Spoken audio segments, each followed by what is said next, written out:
Actual में जब हनुमान जी अशोक वाटिका में पहुंचे तो सीता जी का पता लग गया जब, तो हनुमान जी का उद्देश्य तो पूरा हो गया। अब हनुमान जी को लगा कि हमारा उद्देश्य पूरा हो गया है, तो माता जी से कहते हैं सीता जी से कि सुनो माँ तुम्हारी अतिशय भूखा लाग दे सुंदर फल रूखा।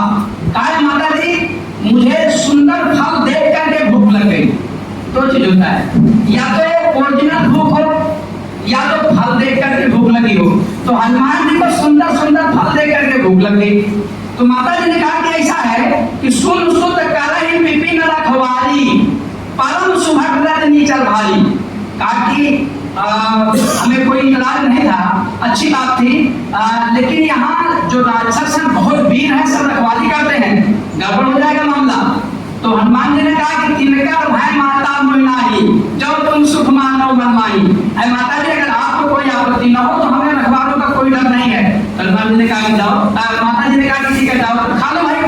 तो हनुमान जी गए, फल खाए अब पीता पुकारे, मतलब फल खाते थे तो ठीक था, लेकिन फल खाए और पीता पुकारे रक्षक मर्दी मर्दी मई डाले। और जो रखवाले थे सबको मारना भी शुरू कर दिए, मतलब जो अपने स्वभाव काम शुरू कर दिया हनुमान जी। बंधन का जो स्वभाव था स्वभाव काम करना शुरू कर दिए। अब जो रखवाले बचे थे कछु मारे सी कछु मर्दसी, कुछ को मारा उन्होंने कुछ को छोड़ा।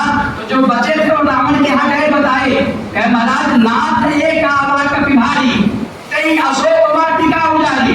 अब एक बंदर आया है महाराज जो पूरी अशोक वाटिका उजाड़ दिया। तब उन्होंने अक्षय कुमार को भेजा, अक्षय कुमार जाओ देखो यार कौन बंदर आया है, उसको जरा बोले खत्म करो। तो हनुमान जी को अक्षय कुमार जान से मारने गए। और जब हनुमान जी को अक्षय कुमार जान से मारने गए थे तो अक्षय कुमार को हनुमान जी ने जान से मार दिया। और इसके बाद जब और रखवाले जाकर के बताया कि साहब तो अक्षय कुमार को तो तुरंत मार दिया, तब रावण को लगा कि कुछ योद्धा बड़ा है। तब उन्होंने मेघनाथ को भेजा, कहा कि मानस जन सुत बांधे नहीं, कहे तुम जाना उस बंदर को मारना नहीं, मानस जन सुत बांधे नहीं, बांध करके लेके आना, देखिए कपि कहाँ कर आई, हम देखें कि बंदर कहाँ का आया हुआ है। अब जब मेघनाथ गया तो मेघनाथ का उद्देश्य मारना नहीं था, हनुमान जी उसको मारे नहीं। मतलब जिसको जो जान से मारने गया था उसको जान से मारे, और जो मारने के उद्देश्य नहीं गया था बांधने के उद्देश्य से गया था, तो मेघनाथ भी समझ गया तो उन्होंने ब्रह्मास्त्र का प्रयोग किया।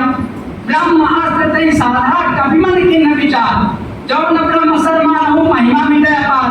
हनुमान जी को लगा कि ये ब्रह्मास्त्र है, अगर हम इसको मानते नहीं है तो ब्रह्मा की तौहीन हो जाएगी। हनुमान जी बच गए, लेकिन बच तो गए, लेकिन अब गजब की बात देखिए, पारदेव बार कटक संघारा, मतलब जब वो जिधर गिरने लगे बंद के, जिधर ज्यादा सैनिक थे रावण के उधर जाके गिरे, मतलब गिरते गिरते भी आधे से ज्यादा सेना खत्म हो गई। पारदेव बार कटक संघारा।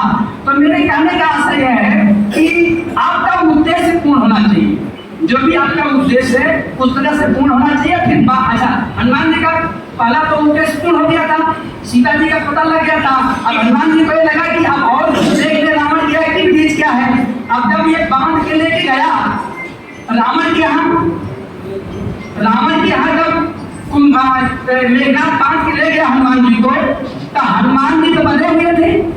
अब रावण को लगा कि अब बंधन फिट है, मामला बधा हुआ है। अब गोस्वामी जी लिखते हैं कि बाजै ढोल दे सब तारी नगर भेद कुल पूज प्रजारी। क्या बंदर बहुत उत्पात मचा रहा था, सबको मार भी रहा था और ये पूरी बगीचों को तोड़ रहा था। अब बधा है, अच्छा हुआ।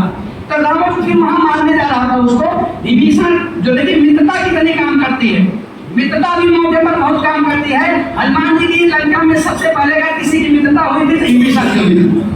विभीषण वहां पहुंचे और कहे कि भाई दूध को मारना उचित नहीं है, अगर आपका इनको दंड देना है कोई दूसरा दंड दे दीजिए। हनुमान जी को लगा कि चलो ठीक है, कोई दूसरे दंड दिया जाए। फिर उसको समझ में आया रावण को कि बंदर की पूंछ सबसे ज्यादा प्रिय होती है, क्यों न इसको जला दिया जाए। दूसरे की पूंछ से सबको बहुत ज्यादा ईर्ष्या होती है, दूसरों की पूंछ से सबको बहुत ज्यादा ईर्ष्या होती है। रावण को भी लगा कि बंदर की बड़ी पूंछ है, पूरा सभी लोग इसको जान रहे हैं, सभी पहचान रहे हैं, हनुमान जी को लगा कि यार जो त्रिजटा स्वप्न देखी थी वही सत्य होने वाला है, लग रहा है। क्या काम किया हनुमान जी, अपना पूंछ धीरे धीरे बढ़ाते गए। सारे लंका से लोगों को कपड़ा तेल मंगाया गया। गोस्वामी जी लिखते हैं कि लाहन नगर बसन तेला अब बाही पूंछ के न कब खेला। पूरी लंका में न तो कपड़ा रह गया न तो तेल रह गया, सारा हनुमान जी के पूंछ में लपेट दिया गया और तेल डाल दिया गया। अब हनुमान जी अपना पूंछ बजब बढ़ा दिए, तो जब आग लगा दी गई तो हनुमान जी जलाना शुरू किए और पूरी लंका जला डाले।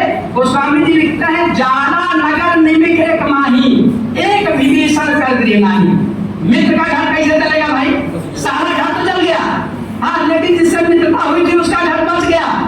पूछा गया आखिर ये भेदभाव कैसे हुआ भाई, तो कहे कि उनके यहाँ से निवेश नहीं हुआ था, पेंशन कैसे जाता। जिनके यहाँ से निवेश हुआ था, हाँ, जिनके यहाँ से तेल और कपड़ा आ जाता उसका घर जला, जिसके यहाँ से तेल और कपड़ा नहीं आता उसका घर आए। कहे माता जी काम तो पूरा हो गया, हाँ पता लग गया, अब मैं भगवान के यहाँ जा रहा हूँ।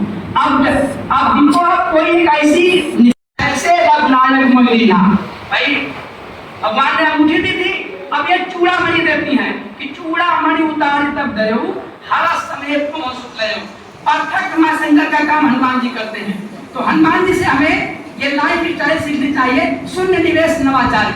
हनुमान जी का कुछ भी नहीं लगा, शून्य निवेश नवाचार, एक पैसे का उनका इन्वेस्टमेंट नहीं हुआ, लेकिन काम 100% हुआ। शून्य निवेश नवाचार, पूरी लंका जल गई, हनुमान जी का न तो तेल लगा न तो कपड़ा लगा। ठीक है, तो